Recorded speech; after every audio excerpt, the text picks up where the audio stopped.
The essence of the high-dimension strategy is to follow the trend and use different forces to achieve growth. This is the key point of our strategy.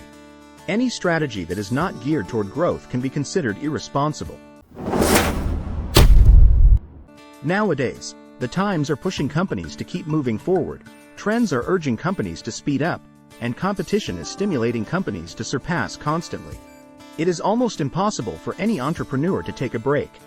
The time we take a breath is the time when others surpass us. Anywhere in the world, whenever you set up a company, its destiny is to pursue growth.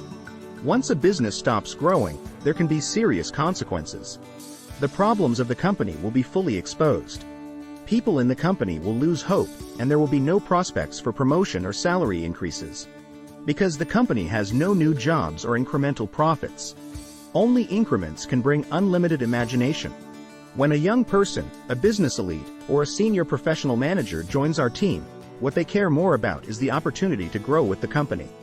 When a company stops growing, partners will also turn to others.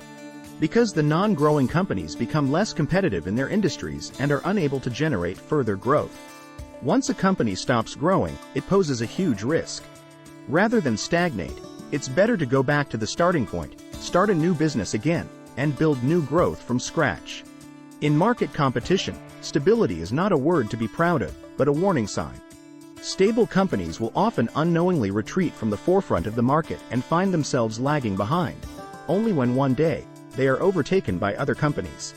In the face of daily troubles and challenges, choosing appropriate courses is a possible solution.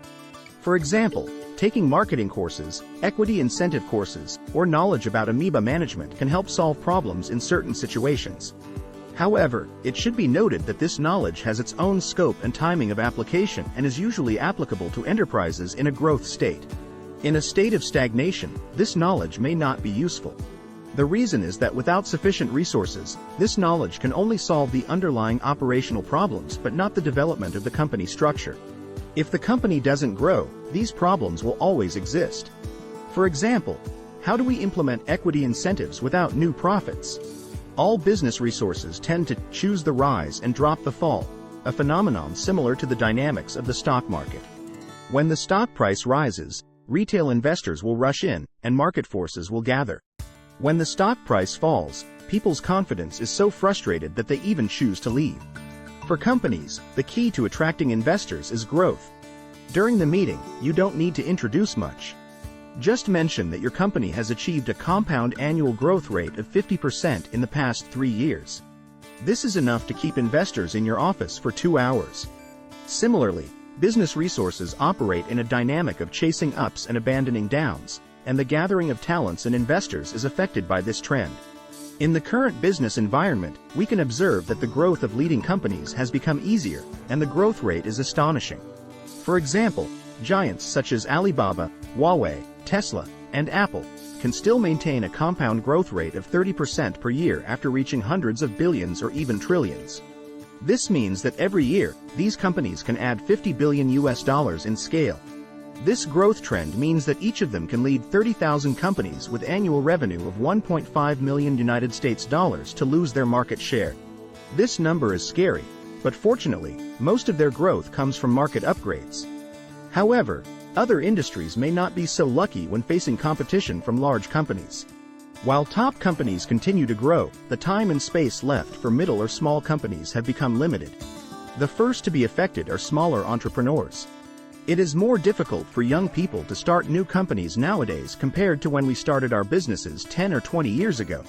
Because resources are constantly being occupied by giants, competition and market impact will first affect small businesses. However, as time goes by, business resources will gradually concentrate, and more resources will be in the hands of a few people, which will gradually affect medium-sized enterprises as well. Countries around the world have introduced antitrust laws.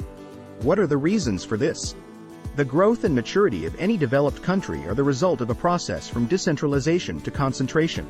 Taking the United States as an example, between 1880 and 1950, there were many manufacturers in various industries and vicious competition among tens of millions of companies.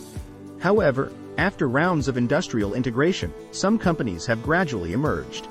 As time goes by, more and more industries begin to concentrate on a few companies. For example, there is only one steel industry left, Mobil, and a few companies are left in the US oil and steel industry, and only Ford and 2 or 3 other companies are left in the automobile industry. When a business field has become a monopoly empire, the country needs to introduce antitrust laws. Because monopolies will bring about the disappearance of opportunities for all young people and the demise of business innovation. Moreover, the process of monopoly is painful. It is a disaster for all companies except very large ones. It is a process in which a large number of companies disappear. The big one eating the small one is the law of the jungle. So, growth and getting bigger are necessary. The core mission and responsibility of our leaders is to focus on driving the company's growth to infinity. Then the equity incentive plan can be arranged by our operations director. The performance compensation distribution plan can be handled by our human resources director, and the amoeba management model can be studied by our financial director. Each functional department should focus on solving problems within its own operations. Leaders should focus on learning company to expand the boundaries, including strategy, resources, and imagination. Only in this way can we move forward courageously and achieve long-term development in the fiercely competitive business environment. Growth is our ultimate goal, and it is the #1 priority for all business people. Yes, these are the logic for the ultimate value of the growth of a business unit. Please follow me to the next section.